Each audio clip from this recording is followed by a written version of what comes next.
Today would have been my mother's 70th birthday, and she would have hated that. In fact, she would more than likely not allow the issue to be discussed or even merely stated out loud as to wish her a happy birthday, not even in the company of close family.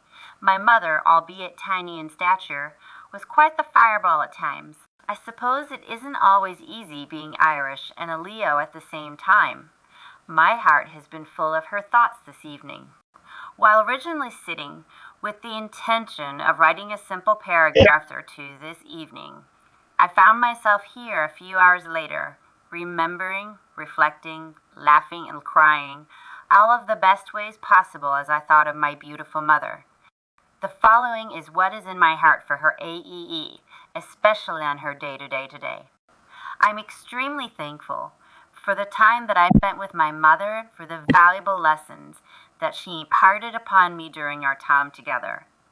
Our one shared trait was being able to see the beauty in anything and in everything, even in the smallest, seemingly mundane moments. There is always beauty if you look for it.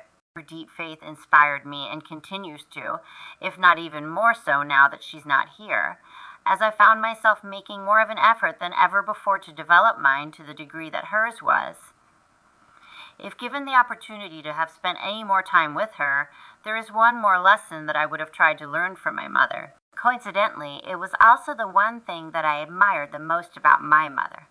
It was her authenticity, her ability not only to be in the moment, but to enjoy it to the fullest extent that made her stand out. I remember watching her as a girl with awe, curiosity, secret admiration, and at times annoyance masking my secret admiration, as not only was she innately comfortable with herself and true to herself as well. My mother possessed an unwavering determination to find happiness in every aspect of life. She refused to entertain the notion of living in a state of sadness, regardless of the circumstances.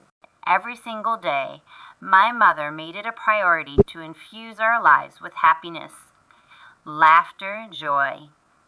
She would break into song and dance or put on silly costumes accompanied by exaggerated accents just to provoke laughter. During my rebellious years, I may have tried to conceal it, but deep down, I always admired her ability to be carefree and embrace her true self effortlessly. My mother didn't feel the need to pretend or make an effort socially. When she was with others, she fully immersed herself in each moment and genuinely enjoyed their company. Her deepest desire was for everyone she knew, whether they were family, friends, or even strangers, to experience the same profound sense of happiness, peace, and joy that she did. My mother consistently worked with me throughout my life to address this issue as from an early age. I was naturally more serious-minded than most of my peers, always prone to overthinking and analyzing situations.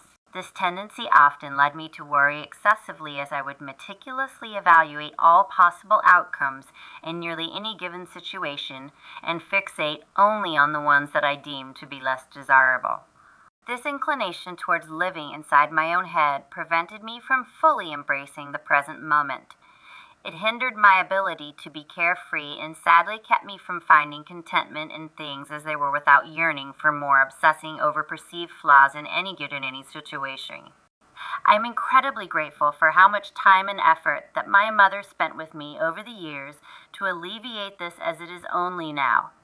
As I write this, in this very moment, do I fully realize that it was not my studying neuro-linguistic programming, attending motivational workshops, reading every positive thinking, psychic, self-growth type book that I could get my hands on, nor was it my listening for hours to Deepak Chopra, Anthony Robbins, and others on audio tape daily. It wasn't the guided meditations infused with binaural beats, statagio scale frequencies to align my chakras, the Reiki healing also to align my chakras.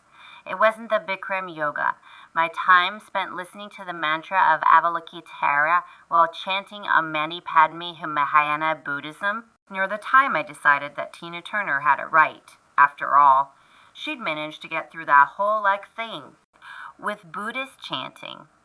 And so I followed in Tina's footsteps and began chanting Nam Mama Hojkara in Nuchrim Buddhism, while clutching my Nichiren Shujuzu prayer beads.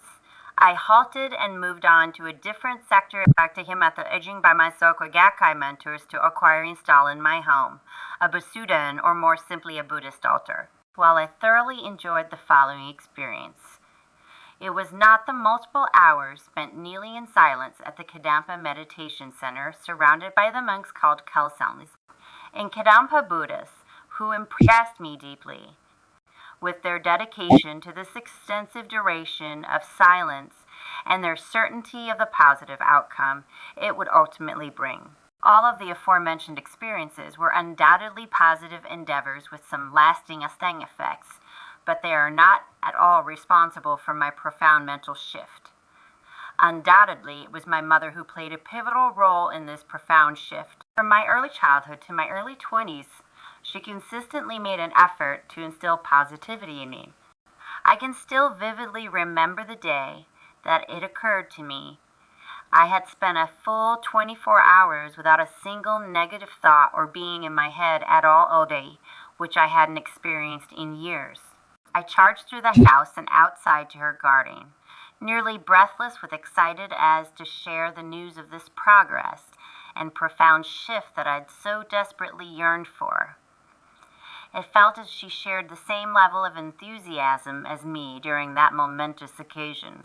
Both the majority and my fondest memories of my mother are ones in which I can still see her big, beautiful, pearly white smile, her bright crystal blue eyes, her dance moves, which channeled those of the Bangles in the music video for their 1986 Walk, like an Egyptian, and how she threw her head back when she lacked at Ela's nearly close, and then full of tears from too much laughter is such a thing. Mommy, I can never thank you enough. I love you and you will always be with me. Happy birthday.